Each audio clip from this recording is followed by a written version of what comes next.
तो जब कोई व्यक्ति मंत्र जप करता है या किसी प्रकार का मेडिटेशन करता है, पूजा पाठ करता है, या जो भी जिसका साधन है, जो भी जिसका माध्यम है, आप जिस भी प्रकार से प्रकृति से जुड़ने का प्रयास करते हैं, या जो ब्रह्मांडीय चेतना है जिसको सुपर कॉन्शियसनेस कहते हैं, जब आप उससे जुड़ने का प्रयास करते हैं तो आपके जो पीठ के पीछे जो रीढ़ की हड्डी होती है, ये हिस्सा होता है, इस पे सबसे पहले प्रभाव पड़ता है। सबसे पहले प्रभाव इसलिए पड़ता है क्योंकि जो ब्रह्मांडीय चेतना है उसका जो एंट्री पॉइंट है वो यहां होता है, आपके सहस्रार चक्र से। सिर के ऊपरी भाग से ही आपकी ऊर्जा जो है वो आपके सूक्ष्म शरीर के अंदर एंटर होने लगती है, आपके ऑरा को प्रभावित करने लगती है। और एक प्रकार का शुरुआती दौर में जब आप कुछ महीने या कुछ हफ्ते जब अभ्यास करते हैं तो बहुत से साधकों को ऐसा महसूस होता है जैसे कोई एक एनर्जी की रॉड है जो पूरी उनको बांध लेती है। उनके सिर के शिखा के ऊपर से यहाँ से कोई एनर्जी का एक सोर्स है जो एक रॉड की तरह उनके शरीर में, उनकी पीठ से होते हुए और फिर मूलाधार चक्र के माध्यम से उनके आसन में जाके समाहित हो जाती है। और यही कारण है कि आसन का बड़ा महत्व है, क्योंकि वो जो ऊर्जा का एक बहुत बड़ा स्रोत है, जो ऊर्जा की धारा हमारे शरीर के अंदर बह रही है, उसको हमें बटोर के रखना है। अगर वो नीचे का द्वार जो है वो खुल गया तो वो ऊर्जा बहते बहते धरती में समाहित हो जाएगी और जितना आप उसको हासिल करना चाहते हैं शायद उतने मात्रा में उसे हासिल ना कर पाए। होता ही है कि आपके शरीर में जितने जितने छोटे बॉडी के एक छोटा से छोटा कोई सेल भी है, वह अपने आप में एक जीवित स्वरूप है, वह अपने आप में एक जीवात्मा है। उसके अंदर खुद की एक चेतना है, खुद की कॉन्शियसनेस है। ये बात साइंस भी मानती है। Science also believes that every single cell has its own consciousness and has an ability to take decision, and that is why even the small cellular structure like organisms, amoeba, bacteria, इन्होंने भी तो adapt किया होगा, तभी इनके अंदर इंसानों की तरह या जितने भी और प्रजाति हैं जो काफ़ी विकसित है, काफ़ी डेवलप्ड हैं, उन्हीं की तरह सारे फंक्शन है। उनके अंदर भी रिप्रोडक्शन होता है, उनके अंदर भी डाइजेशन होता है, उनकी बॉडी के अंदर भी सेम चीज़ का हम एक छोटे रूप में सेम उदाहरण देखते हैं। तो उसी प्रकार उसी सिद्धांत पे भी अध्यात्म या जो एनर्जी साइंस है वो डिपेंडेंट है। हमारे शरीर के अंदर जितने छोटे से छोटा कोई रोम छिद्र है, एक छोटा सा सेल भी है, उसको आखिरी सेल तक को जागृत करने की जो कोशिश है उसी को हम अध्यात्म कहते हैं। एनर्जी साइंस का ये मानना है, या जो मेरी स्टडी रही है, मेरे को भी जहाँ तक जो लगता है कि जब व्यक्ति मंत्र जप करता है या किसी प्रकार के बीज मंत्र का जाप करता है, मेडिटेशन करने के माध्यम से जुड़ता है, भगवान का भजन करता है, कीर्तन करता है, डांस करता है, ये जो भी उसका तरीका है, उसमें जब वो खोने लगता है, जब आप ताली बजाते बजाते एक मस्ती में झूमने लगते हो, तो महसूस करना उस समय आपके शरीर पे एक बहुत ही ज्यादा पावरफुल वाइब्रेशन होता है। आपका शरीर वाइब्रेट नहीं कर रहा होता है, लेकिन आपके शरीर के ऊपरी भाग में एक वाइब्रेशन आपको फील होगा। ये वाइब्रेशन इसलिए होता है क्योंकि जो व्यक्ति, अगर आइडियली देखा जाए तो हमारे शरीर के अंदर जितने भी सूक्ष्म रूप से ना दिखने वाली जो नाड़ियां हैं, जो छोटे छोटे चक्रों से जुड़ी हुई हैं, छोटे छोटे चक्रों के माध्यम से, जिसको हम साइंस के अंदर न्यूरॉन्स या मैसेजेस बोलते हैं, कि ब्रेन से मैसेज जाता है, एक रिएक्शन होता है हमारे न्यूरॉन्स के थ्रू और उससे हम इम्पल्स और रिफ्लेक्स वगैरह की रिएक्शन की बात करते हैं। उसी प्रकार अध्यात्म में भी यही है, एनर्जी साइंस भी यही कहता है कि जो आपकी चेतना, ब्रह्मांडीय चेतना है, जब आपके शरीर में वो एंटर कर जाती है तो आपके शरीर में जितने भी छोटे से छोटे न्यूरॉन हैं, वो उनके अंदर एक छोटी सी चेतना, वो ब्रह्मांडीय चेतना उस छोटे से छोटे कण की चेतना से जुड़ने का एक प्रयास करती है। उस प्रयास में आपके जो थॉट्स हैं, जो इमोशंस हैं,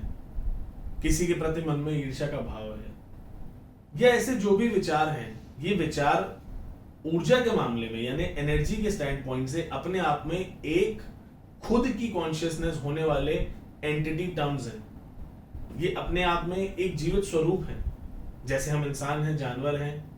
अलग अलग योनियां हैं, पेड़ पौधे हैं, पक्षी हैं, उसी प्रकार जो हमारे मन में विचार आते हैं वो भी एक थॉट्स हैं। उनका भी संसार में कहीं ना कहीं एक योनि है, कहीं ना कहीं एक स्थान है। और वो हमारे शरीर में जितने भी अलग अलग जगह पे बॉडी ऑर्गन्स हैं, उन सभी का कनेक्शन हमारे किसी ना किसी चक्र से है। इसीलिए आप देखेंगे कि जो एक्यूपंक्चर टाइप की जो पद्धति है, उसमें कहीं वो हाथ में हृदय रोग है तो यहाँ के उनके पॉइंट्स होते हैं, एड़ी में उनके पॉइंट्स होते हैं, क्योंकि इम्पैक्ट यहाँ होगा लेकिन उसका रिजल्ट हो सकता है आपके हार्ट पे जा रहा हो, क्योंकि सब जुड़ा हुआ है अंदर से। और समस्या ये होती है कि जब इंसान के अंदर काफी ज्यादा इमोशनल थॉट्स होते हैं, ईर्ष्या का भाव होता है, इमोशनल कहीं ना कहीं एक गिल्ट फीलिंग होती है, जितने भी बंधन होते हैं किसी प्रकार के, किसी के मन में आप बहुत दिनों से बहुत कुछ भर के बैठे हैं, आप कहना चाहते हैं, आप कह नहीं पा रहे हैं। कोई व्यक्ति आपको बहुत पसंद आ रहा है, आप उस पर आकर्षित हैं, लेकिन आप उसको अपने प्रेम के विषय में नहीं कह पा रहे हैं। कोई व्यक्ति जिससे आपको बहुत ज्यादा ईर्ष्या हो रही है, आपको क्रोध आता है, वो रोज आपको परेशान करता है, या शायद कई बार ऐसा होता है आपके ऑफिस में आपके बॉस से आपकी नहीं बन रही है, अब वो आपसे उम्र में भी बड़ा है, आपसे ओहदे में भी बड़ा है, आप उसका अपमान नहीं कर सकते,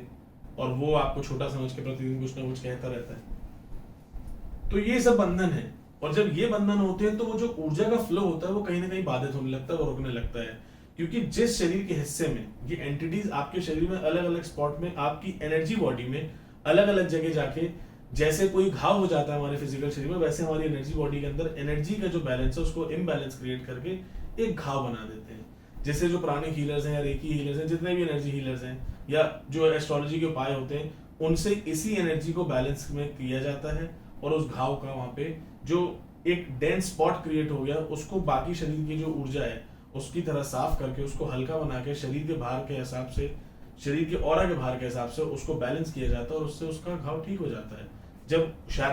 जब ऊर्जा जो हमारा एनर्जी बॉडी है, यानी जो हमारा ऊर्जा का सूक्ष्म शरीर है, जो हमारा आभा मंडल है हमारा, ये अलग अलग परतें हैं शरीर की, जब इनमें वो घाव ठीक हो जाते हैं तो फिजिकल बॉडी में भी वो घाव ठीक हो जाते हैं। इसी तरह से जितने भी उपाय हैं वो काम करते हैं। अब आपके शरीर में आपने भजन किया, ध्यान किया, अब वो ऊर्जा तो बहने लगी, क्योंकि आपने बार बार बार बार बार बार आपके शरीर में, मैं वही बात कहना चाह रहा हूं कि अध्यात्म का तरीका कोई भी हो, सारा खेल, मैंने पहले भी अपने वीडियोस में बात बताई है कि सारा खेल सिर्फ शरीर के जो दो एनर्जी सेंटर है उनको बैलेंस करने का है। उनके बीच में जो तार खिंची पड़ी है, जो तीन नाड़ियां हैं, एड़ा, पिंगला, सुषुम्ना, उनको बैलेंस करना है, उनकी चाल को एकदम एक सा करना है कि जितनी सांस ऊपर जा रही है उतनी ही सांस नीचे आए, जितने प्राण तत्व आपके अंदर जा रहे हैं उतने ही बाहर निकले। नाड़ियों के बीच में बैलेंस क्रिएट होना बहुत जरूरी है। और जब ये बैलेंस धीरे धीरे आप प्रहार करते हैं, आप मंत्र पढ़ते हैं तो ऑटोमेटिकली आप जानते नहीं, लेकिन आपकी जो श्वास होती है उस पर कंट्रोल होने लगता है मंत्र के अकॉर्डिंग। आप कोई 2 अक्षर का मंत्र पढ़ेंगे तो आपके, अगर आपने आधा घंटा वो मंत्र किया तो आपका सांस का पैटर्न अलग है, उस मंत्र के अकॉर्डिंग हो गया। अगर आपने कोई चालीसा पढ़ी है, आपने उसको आधा घंटा पढ़ा, तो वो चालीसा पढ़ने के दौरान आपकी सांस का पैटर्न बदल जाता है। आप बार बार आघात करते हैं। कुछ लोग ध्यान के माध्यम से श्वास पे ही ध्यान को केंद्रित करके श्वास पे अपने प्राण अपान की वायु पे एक समन्वय बनाते हुए, जो पतंजलि योग में बताया गया है या जो हठ योग की प्रक्रिया है उसके माध्यम से कुंडलिनी जागरण करते हैं। और इसी को जब यही आपके जो प्रैक्टिसेस होती हैं, जब और ये डीप होने लगती हैं, जब आप निरंतर अपने बंधनों को खोलते जाते हो और इसी प्रकार की जो आपकी स्पिरिचुअल प्रैक्टिस है इसको और डीप करते जाते हो, तो होता क्या है कि दोहरा प्रभाव पड़ता है। एक तो आपके जीवन में जो बंधन है, जो ऊर्जा के संचार को अच्छी तरह से ट्रांसफर, ऊर्जा का जो एक ट्रांसफर आपकी बॉडी में होना बहुत जरूरी है। जैसे रोज किसी भी फोन को चार्ज करके उसको दोबारा डिस्चार्ज होना बहुत जरूरी है, और तभी उसमें दूसरी जो और ऊर्जा है उसके अंदर जा सकती है। उस इंसान हमारा शरीर है। हमारे शरीर में जो भी ऊर्जा है, जब हम काम करते हैं, जब हम थक जाते हैं, जब हम हंसते हैं, जब हम दुखी होते हैं, हंसने में तो कम, लेकिन जब दुखी होते हैं, क्रोध में होते हैं, तो बहुत ज्यादा ऊर्जा हमारी वेस्ट हो जाती है। जब हम बात करते हैं तो बहुत ऊर्जा वेस्ट होती है। अभी मैं वीडियो बना रहा हूँ, मेरी बहुत ज्यादा एनर्जी वेस्ट हो रही है। जब भी वेस्ट होती है एनर्जी, तो इसको बॉडी को दोबारा रिचार्ज करना बहुत जरूरी है, वरना आपकी जो एनर्जी का बैलेंस है वो ऊपर नीचे हो जाएगा, और उसकी वजह से ही जीवन में हर प्रकार की समस्या एनर्जी के ही इम्बैलेंस से क्रिएट होती है। सभी प्रकार के उपाय एनर्जी वही काम करते हैं। अब आपके शरीर में ऊर्जा का संचार भी अच्छा हो गया, क्योंकि बंधन नहीं है। हर एक छोटे से छोटे आपके नख शिख का कंसेप्ट हमारे हिंदू शास्त्र में बताते हैं। नख यानी पैर का नाखून, और शिख यानी ऊपर, जो हमारे सिर पे शिखा रखते थे पहले के जमाने में पंडित लोग, या आज भी कुछ लोग रखते हैं।